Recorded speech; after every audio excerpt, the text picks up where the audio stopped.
Vamos falar um pouco sobre embargos de declaração. Eu não vou estar aqui repetindo o texto de lei, a fundamentação jurídica em si, porque esse não é o objetivo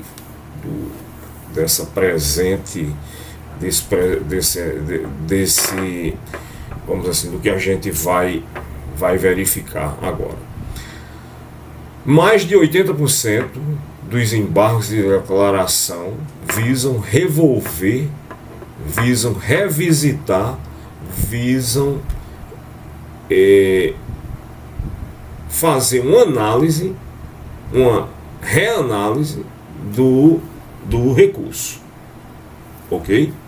Do recurso principal, recurso ordinário na Justiça do Trabalho, uma sentença. Mais de 80% visa revolver, como, vamos assim dizer, é como se na mesma instância eu tivesse dois recursos para aquela mesma, vamos assim dizer, para análise da mesma matéria. Mas vamos lá, vamos aqui um caso concreto.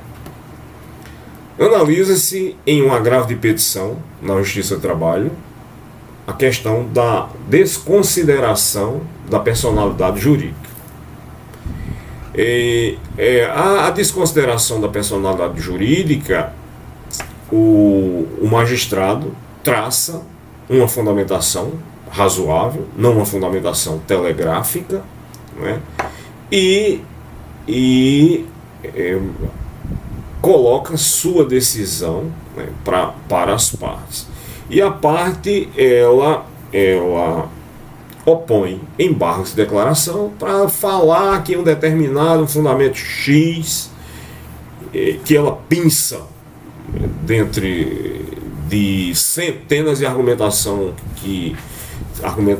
que pode ser feita em virtude de um instituto, por exemplo, como a desconsideração da personalidade jurídica, e pinça aquele fundamento, né, e joga para o juiz. Ora, a sentença, o acórdão, não é um jogo de perguntas e respostas. Isso aí é até um clichê nas decisões. Mas o que é que acontece? A parte pega um fundamento desse para dizer que a sentença, o acordo foi omisso, no caso, que a gente está verificando, em relação à desconsideração da personalidade jurídica. Ele dá uma vestimenta ao argumento para dizer que aquilo foi omissão, ok? Quando, na realidade, ele lança fundamentos que visam unicamente rediscutir a matéria. Bom, isso é frequente, isso é mais de 80% dos embargos de declaração. E nesse contexto a gente vê que o Instituto do Embargos de Declaração, dos embargos de declaração, eles se desvirtuam completamente do seu objetivo, ok? Vamos a um questionamento de certa forma radical.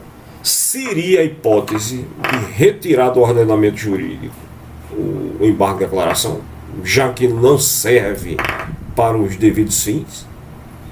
A gente sabe que na hipótese de erro material, um erro material que ocorre na sentença, isso pode ser corrigido por uma mera petição da parte, ok? Bom, tem a questão das nulidades, mas eu não posso lançar o artigo 93 da Constituição genericamente e arguir uma nulidade por falta de fundamentação, ok? Isso acontece frequentemente. E neste contexto, que eu coloquei a primeira questão, a questão radical, extingue-se, retira-se do ordenamento jurídico o embargo de declaração, já que não cumpre o seu papel. Bom, de toda sorte, isso partir para uma solução muito radical, muito que talvez não sirva para que a gente corrija essas distorções. Mas o que é que acontece?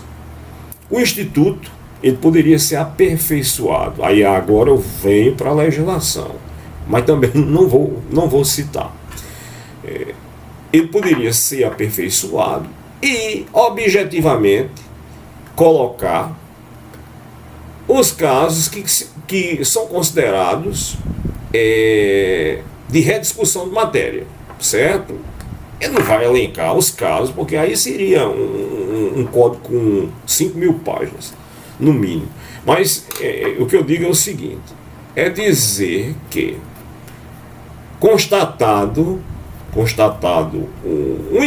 um mero exemplo aqui, constatado a rediscussão da matéria, a parte os embargos não interrompem o prazo para o recurso principal, que seria no caso do recurso no âmbito do TRT, do Tribunal Regional do Trabalho, seria um recurso de revista, ok? Seria interessante isso aí. E delimitar de tal forma, isso aí eu coloco até para discussão de quem quiser se manifestar a respeito disso, como é que a gente poderia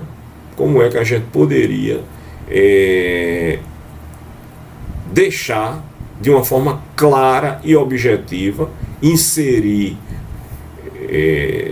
parágrafos, ou não sei, incisos, nos artigos que concernem ao Instituto dos embargos de declaração.